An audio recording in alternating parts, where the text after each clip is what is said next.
اون رو با چادری بپوشونن و پنهان به کاخ خودش ببرن. بیژن وقتی به هوش اومد و خودش رو در کنار منیژه زیبارو در کاخ افراسیاب دید، خونش از خشم به جوش اومد.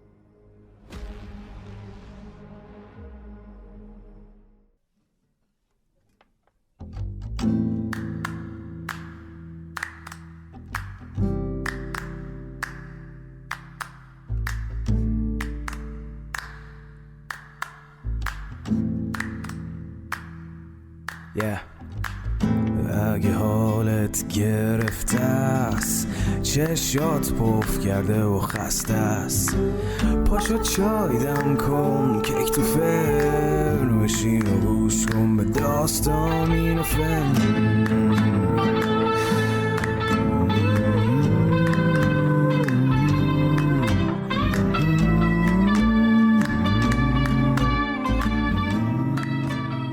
سلام، من ایمان نجیمی هستم و این اپیزود 30 شاهنامه به نثر از پادکست داستامینوفنه.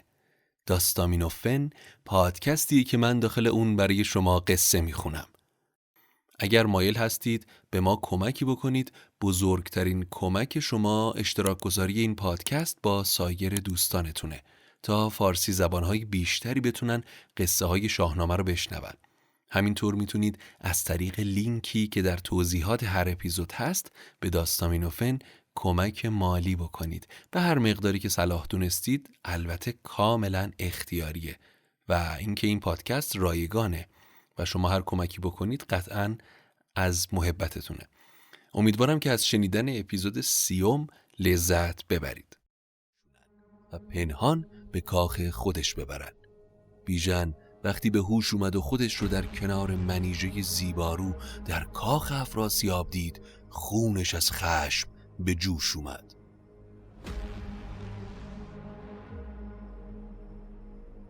چو بیدار شد بیژن و هوش یافت، نگار سمن بر در آغوش یافت.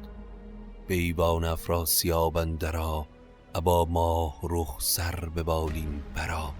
بپیچید بر خویشتن بیژنا، به یزدان بنالید زهر منا. چون این گفت که ای کردگار ار مرا، رهایی نخواهد بودن زیدرا. ز گرگین تو خواهی مگر کین من، بر او بشنوی درد و نفرین من. که او بود مرا بر بدی رهنمون، همی خواند بر من فراوان فسون. منیژه بیژن رو در آغوش کشید و دلداری داد که هنوز که اتفاقی نیفتاده، دلتو شاد کن و غم نخور. اگر شاه از این اتفاق با خبر بشه، من خودم سپر بلای تو میشم. منیژه دستور داد تا بساط عیش و شادی رو در کاخش برپا کنن. سفره پهن کردن، رامشگران خوندن و نوازندگان مشغول نواختن شدن. زهر خرگهی گل رخی خواستند، به دیبای رومی بیاراستند. پری چهرگان رود برداشتند، به شادی همه روز بگذاشتند. چند روز به شادی و بزم گذشت، تا اینکه جاسوس های افراسیاب خبردار شدند که بیگانه‌ای در کاخ منیژه است. پس سریعاً خبر به افراسیاب رسوندند. سرورم، در کاخ شاهزاده منیژه بیگانه‌ای چند روزیه که از ایران زمین جفت بانو شده. افراسیاب تا این خبر رو شنید آشفته شد و خون در رگ‌هاش به جوش اومد. به گرسیوز برادرش دستور داد تا سوارانش رو به گرداگرد کاخ منیژه ببره و خودش شخصا درون کاخ رو ببینه تا اون بیگانه رو پیدا کنه و دست بسته پیش شاه بیاره. گرسیوز تا به کاخ منیژه رسید، صدای رباب و آوای چنگ شنید. با خشم درب سرای منیژه رو شکست و وارد شد. به سمت صدای مرد بیگانه رفت. درب اتاق رو که باز کرد، بیژن رو دید که با جامی به دست لخت و عریان مشغول خوشگذرونیه. در آن خانه 300 پرستنده بود، همه با رباب و نبید و سرود. نبید اینجا به معنی شراب خرما.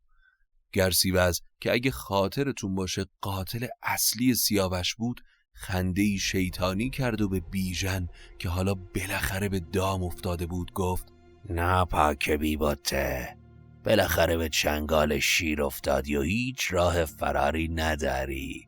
بیژن با تنی برهنه و بی سلاح تا چشمش به گرسیوز و همراهانش افتاد. بپیچید بر خویشتن بیژنا، که چون رزم سازم برهنه تنا. نه شبرنگ با من نه رهوار بور، همانا که برگشتم امروز هور. ز گیتی نبینم همی یار کس، به جز ایزدم نیست فریاد رس. کجا گیو و گودرز کشوادگان، که سر داد باید همی رایگان. بیژن درمونده با تن برهنه سلاحی دور برش ندید، اما یه جنگجو همیشه خنجرش همراهشه، حتی توی تخت خواب. بیژنم خنجری رو که در پاپوشش داشت کشید و گفت: من بیژنم پور کشوادگان، سر پهلوانان و آزادگان. ندرد کسی پوست بر من مگر، همی سیری آید تنش راز سر. بیژن با یک جست پشت در رو نگه داشت تا سربازها ورود نکنن و بعد بلند به گرسیوز گفت: آی گرسیوز، تو خوب منو میشناسی، نیاکان منو هم میشناسی. من پسر گیوم، میدونی هر کی به جنگ من اومده دستمو به خونش شستم. و اگر خیزدن در جهان رست خیز، نبیند کسی پشت من در گریز. تو دانی نیاکان و شاه مرا، میان یلان پایگاه مرا. گرسیوز که بیژن رو این طور آماده جنگ دید، زبانش رو به پند و اندرز باز کرد و با چرب زبانی خنجر رو از دست بیژن بیرون کشید و بهش وعده صلح و آشتی داد. وفا کرد با او به سوگندها، به خوبی بدادش بسی پندها. به پیمان جدا کرد زو خنجرا، به خوبی کشیدش به بند اندرا. گرسیوز حیله‌گر با 1000 افسون و چرب زبونی بیژن رو به بند کشید و با سر برهنه و دست بسته پیش افراسیاب برد. بیژن پیش افراسیاب گفت: شهریار، من به خواست خودم اینجا نیومدم، کسی هم این میون گناهکار نیست. من برای جنگیدن با گرازای وحشی سرزمین ارمان اومده بودم و گذرم به بیشه جشتگاه افتاد. توی اون بیشه خواب بودم و هنگام خواب زیر یه درخت پری سر رسید و بالهاش رو بر من باز کرد و من رو خفته گرفت و از اسبم جدا کرد. میون راه به کاروان شاهزاده منیژه برخورد کرد و کاروان رو افسون کرد. من رو روی عماری میون کاروان نشوند. وقتی من چشمم رو باز کردم خودم رو توی کاخ دخت شاه دیدم. نه من گناهی دارم نه شاهزاده منیژه. اما افراسیاب این داستان رو باور نکرد. چون این داد پاسخ پس افراسیاب: که وقت بدت کرد بر تو شتاب، تو آنی که از ایران به تیغ و کماند، همی رزم جستی به نام بلند. خیره سر، چطور جرأت کردی پاتو به توران بذاری؟ تو همونی نبودی که توی میدون جنگ با گرز و کمندت به یه نام و نشون بودی؟ حالا که دستات بسته است داری دروغ میبافی؟ شک ندارم تو با حیله قصد جون منو داشتی. شهریار، گراز با دندون و شیر با چنگ و پهلوونا با شمشیر می جنگن. من برهنه و بی سلاح یارای جنگیدن ندارم. اگه میخوای دلاوری منو ببینی فقط کافیه یه اسب با یه گرز به من بدی. اون وقت مرد نیستم اگر از 1000 ترک نامور یکی رو زنده بذارم. حرف بیژن آتش خشم افراسیاب رو تیزتر کرد. رو کرد به گرسیوز و گفت: بسنده نبودش همی بد که کرد، کنون رزم جوید به ننگ و نبرد. همین امروز اون رو با دست بسته به میدون شهر بدار کن تا دیگه کسی از ایرانیا جرأت نگاه کردن به توران رو هم نداشته باشه. بیژن خسته دل و ناامید کشان به سمت میدون شهر برده میشد. چو آمد به در بیژن خسته دل، ز خون مژه پای مانده به گل.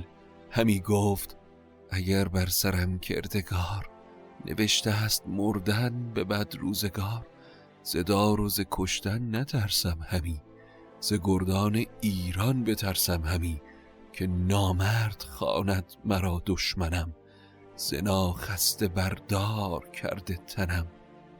بیژن دست از جان شسته با دستهای بسته و دهانی خشک در انتظار مرگ بود که یزدان به یاریش اومد. پیران مشاور و سپهبد افراسیاب که یک بار کیخسرو رو نجات داده بود و در دل با سیاوشی که به ناحق کشته شده بود مهر داشت، از اون میدون مشغول گذر بود که چشمش به جوانی افتاد که پای چوبه داره. این بود اپیزود 30 شاهنامه به نثر. امیدوارم که از شنیدنش لذت برده باشید. منتظر قسمت بعدی باشید، چرا که داستان بیژن و منیژه کماکان ادامه داره. برای دنبال کردن آخرین اخبار پادکست ما رو با آدرس داستامینوفن به فارسی یا انگلیسی در صفحات مجازی دنبال کنید.